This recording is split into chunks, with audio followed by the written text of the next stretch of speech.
घराच्या दुसऱ्या मजल्याचे बांधकाम सुरू असताना अचानक लोखंडी मिक्सर कोसळल्याने 3 मजूर गंभीर जखमी झाले।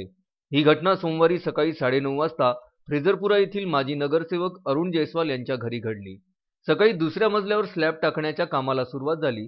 त्यात खालून वर रेती सिमेंटचा मलबा नेण्याकरता लोखंडी मिक्सर लावण्यात आले। काही मजूर वरच्या मजल्यावर काम करीत होते, तर काही खालूनच सिमेंट मलबा मिक्सरमध्ये भरत होते। त्यात रेती सिमेंट मलबा भरलेला मिक्सर वर जात असताना अचानक मिक्सर तुटून जमिनीवर खाली पडले। त्यातच 3 मजुरांचा तोल गेल्याने 30 फूट उंचीवरून जमिनीवर कोसळले। या अपघातात एक मजूर थेट लोखंडी मिक्सरवरच आदळला।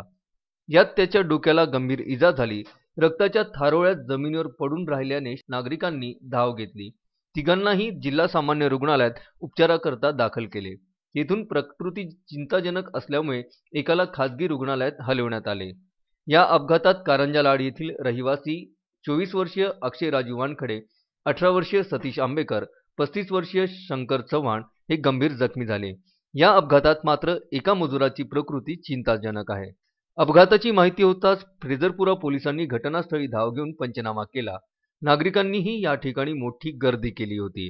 अजय शृंगारे, विदर्भ न्यूज, अमरावती।